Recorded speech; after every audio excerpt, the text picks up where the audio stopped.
Assalamualaikum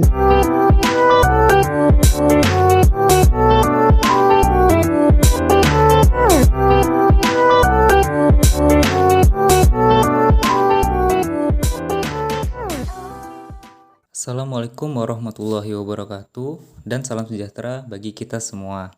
Perkenalkan, nama saya Budi Setiawan, mahasiswa jurusan Manajemen Fakultas Ekonomi dan Bisnis Universitas Riau. Di sini saya akan menjelaskan mengenai teknologi sistem telekomunikasi. Sebelumnya, apa sih yang dimaksud dengan sistem telekomunikasi? Sistem telekomunikasi atau telecommunication system adalah sistem untuk mengkomunikasikan data atau informasi dari satu lokasi ke lokasi yang lain. A. Komponen-komponen sistem telekomunikasi. 1. Komputer atau terminal pengirim untuk mengirim data atau informasinya. 2. Media transmisi atau transmission media atau jalur atau kanal komunikasi yang akan membawa data yang dikirimkan dari sumber data ke penerima. 3. Pemrosesan komunikasi atau communication processor merupakan alat pendukung transmisi data seperti misalnya modem, multiplexer, front-end processor, switching, dan lainnya. 4. Perangkat lunak komunikasi atau communication software yang akan mengendalikan proses komunikasi data. 5. Komputer atau terminal penerima. B. Kurir telekomunikasi dan ISDN. Perusahaan yang menyediakan jasa transmisi disebut dengan kurir telekomunikasi, misalnya Telkom, Indosat, dan lain-lain. Perusahaan kurir telekomunikasi ini menyediakan jasa kanal secara publik dan privat. Menyediakan jasa secara publik dapat dilakukan dengan lewat jasa telepon biasa. Jalur publik ini tidak terlalu lebar. Untuk jalur yang lebih lebar, maka dapat digunakan jalur privat. Salah satu jasa jalur privat yang mempunyai prospek adalah ISDN atau Integrated Service Digital Network. Jika jalur telepon biasa menggunakan jalur analog, maka ISDN menggunakan pulsa digital. Dengan demikian, jika ISDN digunakan, maka modem sudah tidak diperlukan lagi. C. Connectivity dan protokol. Kemampuan komputer untuk berkomunikasi dan berbagi komunikasi satu dengan yang lainnya disebut dengan connectivity.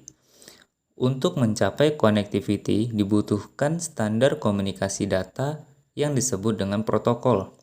Protokol adalah suatu kumpulan-kumpulan dari aturan-aturan yang berhubungan dengan komunikasi data antara alat-alat komunikasi supaya komunikasi data dapat dilakukan secara benar.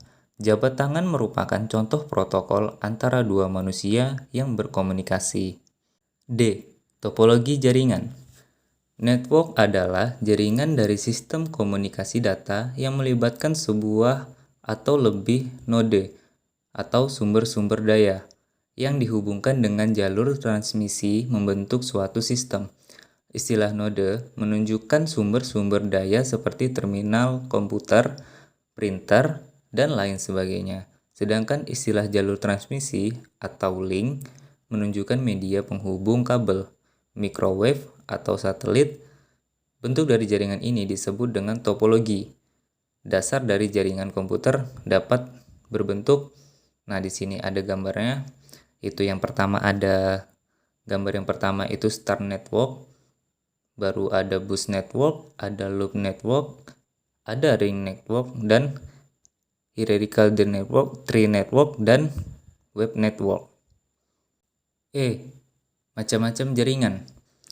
Macam-macam network dapat diklasifikasikan berdasarkan beberapa hal, yaitu berdasarkan letak geografisnya. Network dapat juga diklasifikasikan sebagai jaringan lokal dan jaringan luar.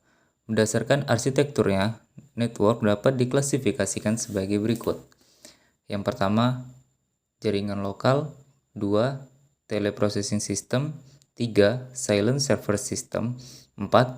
Resource sharing system. 5. Distributed data processing.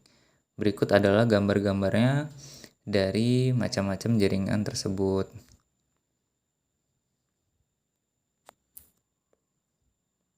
Sekian penjelasan singkat mengenai teknologi sistem telekomunikasi. Apabila dalam penyampaian masih banyak kekurangan, saya pribadi mohon maaf. Saya akhiri, wabillahi taufiq wal hidayah. Assalamualaikum warahmatullahi wabarakatuh.